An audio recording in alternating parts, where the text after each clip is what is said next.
Hello दोस्तों, कैसे हैं आप सब। हमारी कहानियां देखने के लिए हमारे चैनल को सब्सक्राइब कीजिए और हाँ, बेल आइकॉन पर क्लिक करना मत भूलिएगा।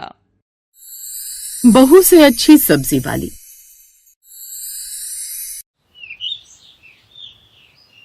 पूनम बहू, कितने दिन हो गए तुम्हें बोलते हुए कि मेरे लिए तुरई की सब्जी बना दो, पर तुमने एक बार भी मेरी बात सुनकर तुरई की सब्जी नहीं बनाई। अब मैं इसे क्या समझूं? या तो तुम जानबूझकर ऐसा करती हो या फिर तुम्हारा काम करने का मन नहीं करता। माँ जी, आप फालतू में ही मुझे इतना सुना रहे हो। आप पहले पूरी बात सुन लेते, उसके बाद मुझे कुछ कहते। पिछले 5 दिन से मंडी जा रही हूँ पर अच्छी तुरई कहीं नहीं मिल रही, वरना मैं ले आती। बस एक और बहाना तुम्हारे पास हाजिर है और अपनी सब्जी वाली शांति नहीं आ रही क्या? नहीं, वो कुछ महीनों के लिए गांव चली गई है। बताओ, अब शांति भी गांव चली गई, रोजाना ताजी सब्जी लाकर कौन देगा? मैं सब्जी मंडी जाती तो हूँ माँ जी, मैं ले आया करूंगी। तुम तो रहने ही दो बहू, मंडी से रोजाना वही आलू प्याज मशरूम मटर खरीद लाती हो, हरी सब्जियां तो तुम कभी खरीद कर लाती ही नहीं हो। माँ जी, आपके साथ अगर मैं बहस में पड़ गई ना तो रसोई का कोई काम नहीं कर पाऊंगी। वैसे भी राजमा उबालने रखे, आज राजमा चावल बना रही हूँ। पूनम रसोई में राजमा चावल बनाने के लिए चली जाती है। एक दिन शाम को पूनम की सास सरोज बाजार निकली हुई थी। रास्ते में सरोज को उसकी पुरानी सहेली मिल गई और सरोज उससे बातें करने लगी। आजकल की बहुएं कहाँ सुनती हैं शारदा। अरे हम तुम अपने समय में बहुत काम कर लेते थे, पर अब घुटनों से काम नहीं होता। सही कह रही हो सरोज, मेरे से भी अब चला नहीं जाता, इसीलिए मैं तो अब ज्यादातर घर पर ही रहती हूँ। वो तो आज सब्जी वाली नहीं आई थी, इसीलिए मंडी से अपने लिए लौकी लेने आ गई। तुम्हारी गली में भी सब्जी वाली आती है क्या? हाँ, हमारी गली में भी एक सब्जी वाली आती है, बहुत पुरानी है वो। कई साल हो गए उसे हमारी गली में सब्जी बेचते हुए। बहुत अच्छी सब्जी लाती है, जो मांगो सारी सब्जियां उसके पास मिल जाती हैं। हमारी भी एक सब्जी वाली थी शांति, वो गांव चली गई है, बस इसी वजह से बहुत परेशानी होती है।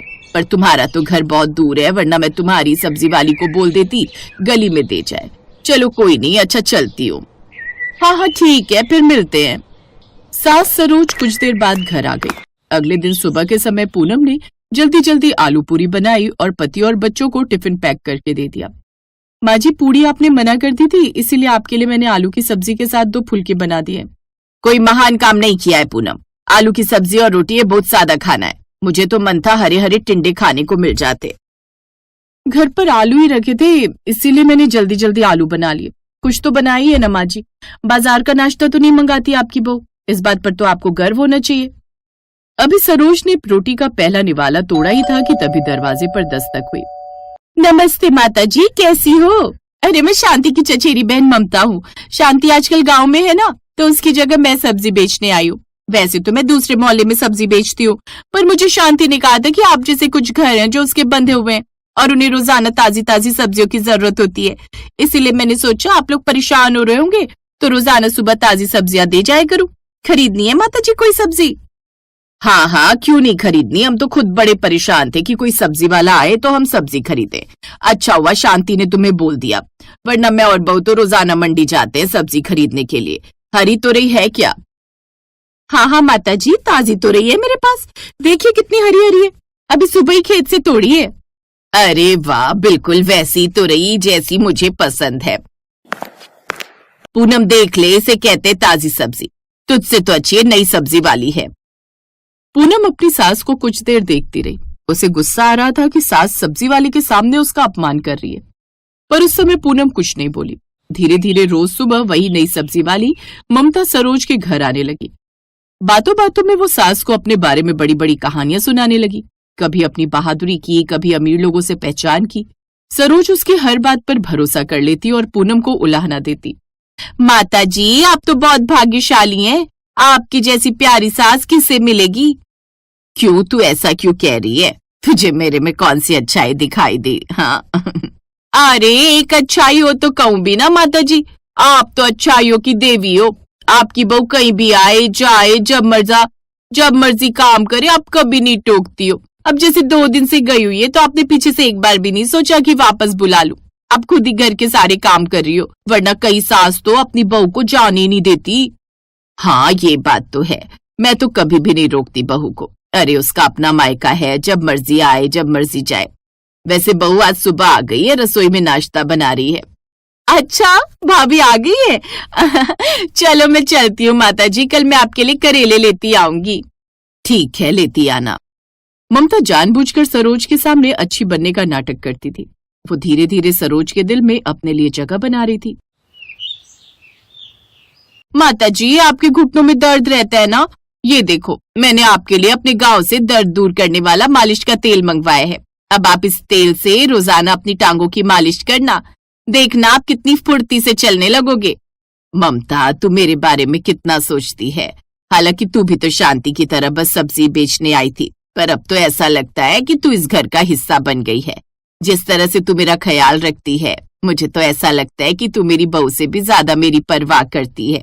माता जी, सच कहूं तो मेरा बहुत मन होता था कि मेरी सास हो, पर शादी के बाद मेरे सास ससुर का प्यार मुझे नहीं मिला। मेरे माता पिता तो बचपन में ही गुजर गए थे। शायद शांति ने कभी आपको बताया नहीं होगा, पर जब से आपसे मिली हूँ ऐसा लगता है सास और माँ दोनों की कमी पूरी हो गई है। धीरे धीरे सब्जी वाली ममता अपने असली रूप में आ रही थी। वो घड़ियाली आंसू बहाकर सरोज को धीरे धीरे अपने जाल में फंसा रही थी। पूनम ने भी ज्यादा ध्यान देना छोड़ दिया, क्योंकि उसे पता था कि वो जितनी मर्जी कर ले उसकी सास उसकी बुराई ही करेगी। इसीलिए वो अपने काम से मतलब रखने लगी। एक दिन ममता सरोज को अपने साथ कहीं ले जाने लगी। माँ जी, आप कहीं जा रही हो? हाँ बहू, आज मैं ममता के साथ इसके खेत देखने जा रही हूँ, जहाँ पर ये सब्जियां उगाती है। शाम तक लौट आऊंगी। पूनम ने ज्यादा पूछा नहीं, वो घर के दूसरे कामों में लग गई और सास ममता के साथ उसके खेत देखने के लिए चली गई। सरोज को भी गए 1 घंटा ही बीता था कि तभी पुरानी सब्जी वाली शांति आ गई। नमस्ते भाभी जी, कैसी हो? माता जी दिखाई नहीं दे रही, कोई सब्जी लोगे क्या? ज्यादा तो नहीं है, थोड़ी सब्जियां हैं, क्योंकि आज सुबह ही गांव से आई थी तो जो मिला वही मंडी से ले आई। नमस्ते शांति, अभी तो सब्जियां सारी रखी हैं। वो तुम्हारी चचेरी बहन है ना ममता, वही रोजाना सब्जियां दे जाती है। आज तो वो माँ जी को अपने खेत दिखाने ले गई है। मेरी बहन ममता? पर मेरी तो कोई चचेरी बहन नहीं है। आपको कोई गलतफहमी हुई है भाभी, मेरा नाम लेकर आपसे किसी ने झूठ बोला है। शांति की बात सुनकर पूनम के पैरों तले जमीन खिसक गई। उसने तुरंत पति सुधीर को फोन किया। वो भी घर आ गया और कुछ देर बाद दोनों सरोज को ढूंढने लगे। सरोज का कहीं पता नहीं चल रहा था। दोनों ने पुलिस स्टेशन में रिपोर्ट लिखवा दी। अब पुलिस भी पूनम की सास को ढूंढने में लग गई और कुछ घंटों की कोशिश के बाद सही समय पर पुलिस ने एक बड़ी दुर्घटना होने से रोक दी। ममता वास्तव में एक अपराधी थी जो अपने पति के साथ मिलकर लोगों को ठगती थी। आज भी वो सरोज को बेहोश करके उसके सारे जेवर लूटकर अपने पति के साथ भागने वाली थी कि तभी पुलिस ने उसे पकड़ लिया। सारी गलती मेरी ही है। मैंने बिना जाने पहचाने एक अनजान सब्जी वाली पर अपनी बहू से भी ज्यादा भरोसा कर लिया। मुझे माफ कर दो बहू। मैंने हमेशा तुम्हारे अंदर बुराइयां देखी और इस अनजान सब्जी वाले की झांसी में आ गई। भगवान का लाख लाख शुक्र है माँ जी कि आप ठीक हो। आप चिंता मत कीजिए मिस्टर सुधीर, आपकी माता जी के साथ न्याय जरूर होगा। इन दोनों अपराधियों को सजा जरूर मिलेगी। अरे माता जी माफ कर दो, गलती हो गई। माता जी माफ कर दो। ममता और उसके पति को सजा हो गई। ममता ने सच बताया कि जब सास सरोज बाजार में अपनी सहेली के साथ बातें कर रही थी, उस समय ममता वहीं आसपास ही मौजूद थी और उसने तभी सरोज को फंसाने का प्लान बना लिया था। जब सारी सच्चाई पता चली तो पूनम की सास सरोज ने कान पकड़ लिए और खुद से वादा किया कि आज के बाद कभी भी किसी अनजान पर आंख मूंद कर भरोसा नहीं करना, वरना हमारे साथ कुछ भी गलत हो सकता है। उस दिन के बाद सरोज ने अपनी बहू पूनम की भी कदर करनी शुरू कर दी, जिससे दोनों सास बहू के बीच प्यार और मजबूती का रिश्ता बंध गया।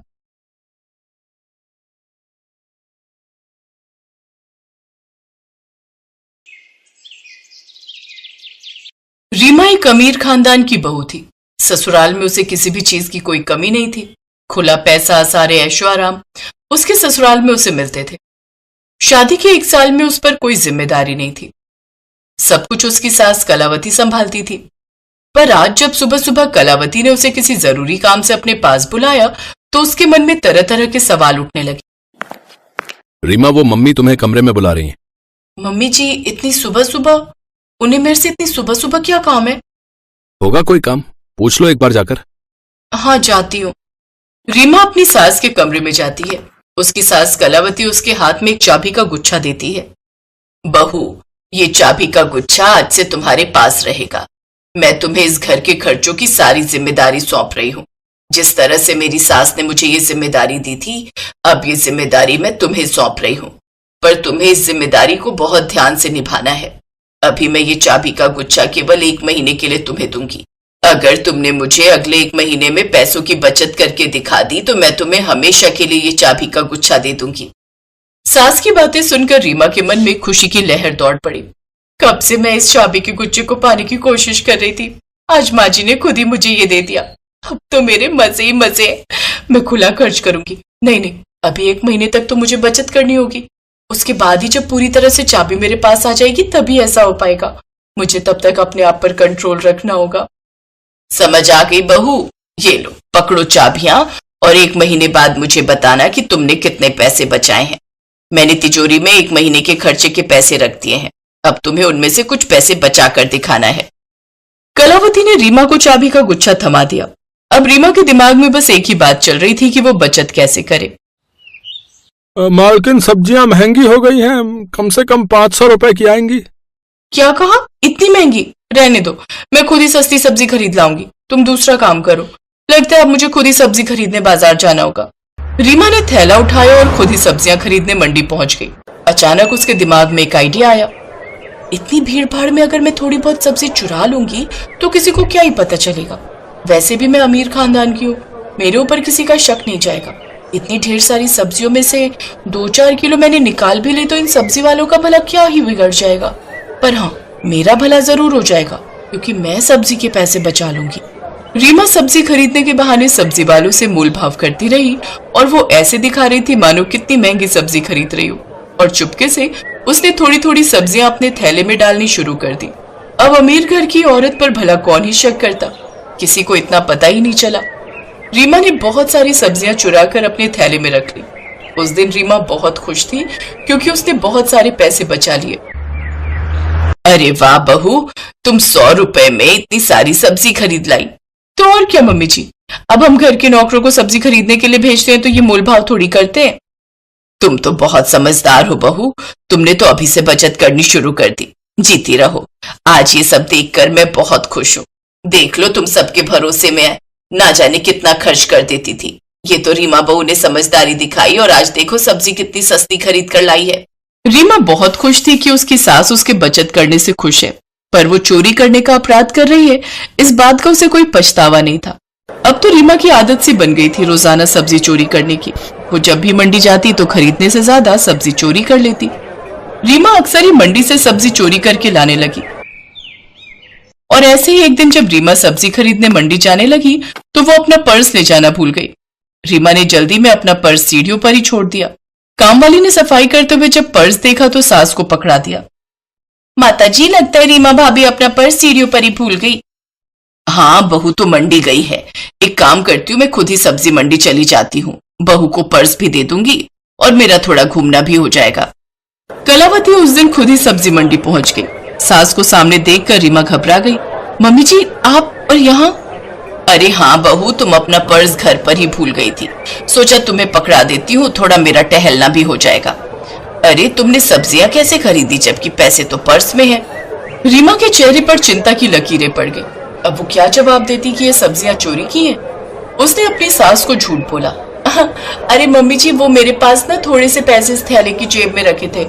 सोचा अब घर क्या वापस जाऊंगी, जो है इन्हीं से कुछ खरीद लेती हूँ। बस सब्जी मैंने खरीद ली है। कभी कभी मैं बचे हुए पैसे ना इस थैले की जेब में रख देती हूँ। आज सचमुच काम आ गए। ये खूब अच्छा रहा बहू। वैसे करेले दिखाई दे तो खरीद लेना। बहुत दिनों से करेले नहीं खाए, अभी तो महंगे होंगे। कोई बात नहीं मम्मी जी, महंगे हैं तो क्या हुआ, आपसे ज्यादा कीमती थोड़ी है। मैं अभी लेकर आती हूँ। रीमा करेले ढूंढने के लिए मंडी में थोड़ा आगे चली गई। उसे पता था कि उसे करेले चुराने हैं ताकि पैसे बच जाएं। इतनी देर में कलावती को एक सब्जी वाला आवाज लगाता है। अरे माताजी, वो भाभी जी आपके साथ हैं क्या? उन्होंने मुझे आलू प्याज के पैसे नहीं दिए। बोल रही थी अभी दे देंगी। अच्छा, हो सकता है भूल गई होगी। कितने देने? मैं दे देती हूँ। सब्जी वाले ने कलावती से आलू प्याज के पैसे ले लिए। जब कलावती थोड़ी आगे बढ़ी तो सब्जी वाले के साथ बैठा हुआ एक और सब्जी वाला दोनों आपस में बातें करने लगे। ये तूने सही किया। अब अमीर लोगों पर चोरी का इल्जाम भी तो नहीं लगा सकते। हालांकि हम ये बात अच्छे से जानते हैं कि वो भाभी जी जो यहाँ सब्जी लेने आई हैं, हम सबकी सब्जी चोरी कर लेती हैं। और पैसे वालों के आगे हम गरीबों का जोर नहीं चलता भैया। वही तो, न जाने घर की क्या मजबूरी क्या हालात है कि वो भाभी जी सब्जी चोरी करती हैं। मैंने तो आज पैसे निकलवा लिए, बल्कि मैं तो सोच रहा था कि तू भी पैसे मांग ले, बोल देता कि तेरे ठेले से भी उन्होंने सब्जी ली है। अरे छोड़ ना यार, अब आगे से ध्यान रखेंगे। हम उन भाभी जी को यहाँ से सब्जी देंगे ही नहीं, बोलेंगे कहीं और से ले लेंगी, या फिर पहले पैसे फिर सब्जी, और उन पर नजर रखेंगे। कलावती ने उस दिन 3-4 सब्जी वालों को ऐसे बातें करते सुना। कलावती को थोड़ा शक हुआ। जब रीमा करेले लेकर ऑटो रिक्शा ढूंढने लगी, तब कलावती ने करेले वाले से पूछा, माताजी मेरे से तो उन्होंने कोई करेले नहीं खरीदे, किसी और से लिए होंगे। हे भगवान, इसका मतलब रीमा बहू सब्जी की चोरी करती है और तभी वो इतने पैसे बचा पा रही है। इस बेचारे गरीब सब्जी वाले के करेलों के पैसे भी उसने नहीं दिए। भैया, हो सकता है इतने सारे ग्राहक में तुम पहचान नहीं पाए हो। ये लो, मेरी बहू ने तुमसे करेले खरीदे हैं, पैसे रख लो। धन्यवाद माताजी, आप जैसा ईमानदार ग्राहक अगर हम सब्जी वालों के पास आता रहे तो हमारी भी बिक्री में कमी ना आए। हो सकता है उन्होंने लिए हों और मुझे याद ना रहा हो उनका चेहरा। धन्यवाद माताजी। कलावती का मन बहुत खराब हुआ और जब सब नौकरों की छुट्टी हो गई, तब कलावती ने रीमा पर बहुत गुस्सा किया। अपनी सास की डांट सुनकर रीमा बहुत शर्मसार हुई। वहीं पास में रीमा के ससुर भी बैठे थे और पति मोहित भी। उन दोनों को भी रीमा की इस हरकत पर बहुत गुस्सा आया। मुझे माफ कर दीजिए मम्मी जी, मैं तो बस बचत करने के चक्कर में ऐसा कर रही थी। मुझसे बहुत बड़ी गलती हो गई मम्मी जी। आई एम सॉरी पापा जी, I am sorry Mohit ji. मैंने इसी वजह से ये सब किया था कि मम्मी जी मुझे 1 महीने बाद बचत किए हुए पैसे देखकर हमेशा के लिए चाबी का गुच्छा दे दे। रीमा बहू, हमारे जाने के बाद सब कुछ तुम्हारा और मोहित का ही तो है। ये घर भी तुम्हारा है और ये जायदाद पर भी तुम्हारा ही हक है। चोरी करना तो पाप है ना? क्या तुमने ये भूल नहीं की है? रीमा, तुम सोचो, किसी के खून पसीने की कमाई को हम मुफ्त में ही खा रहे थे। चोरी की सब्जी खाई है हमने। तुम्हें पता भी है कि तुमने कितनी बड़ी गलती की है। रीमा बहू, मुझे तुमसे ये उम्मीद ही नहीं थी। अभी तो नौकर भी घर पर नहीं है। भगवान न करे उन्हें अगर इस बात की भनक पड़ जाती या सब्जी मंडी में अगर तुम्हारी बदनामी हो जाती, तब सोचो क्या होता। हमारी खानदान में कितनी इज्जत खराब होती। सुनो जी, सारे सब्जी वाले तो यही बोल रहे थे कि एक अमीर खानदान की बहू होकर ये उनके ठेले से कितनी सफाई से चोरी कर लेती है, पर इसे कोई कुछ नहीं कहता, क्योंकि वो लोग डरते हैं कि अमीर घर की बहू को कहकर कहीं मुसीबत ना आ जाए, क्योंकि रीमा को कोई चोर समझेगा नहीं। सबकी बातें सुनकर रीमा को सचमुच अपनी गलती का बहुत एहसास हुआ। मैंने सचमुच बहुत बड़ी गलती की है। मैं अब कभी भी ऐसा नहीं करूंगी, मैं प्रॉमिस करती हूँ। मम्मी जी, मुझे ये चाबियों का गुच्छा नहीं चाहिए, इसे आप ही संभालो। मैं ये जिम्मेदारी नहीं संभाल सकती। जिम्मेदारी तो तुम ही संभालोगी बहू, पर पूरी ईमानदारी के साथ। ये चाबियों का गुच्छा अब हमेशा तुम्हारे पास रहेगा। रीमा को अपनी गलती का एहसास हो जाता है और उस दिन के बाद वो एक जिम्मेदार बहू बन जाती है। हेलो दोस्तों, कैसे हैं आप सब? हमारी कहानियां देखने के लिए हमारे चैनल को सब्सक्राइब कीजिए और हाँ, बेल आइकॉन पर क्लिक करना मत भूलिएगा।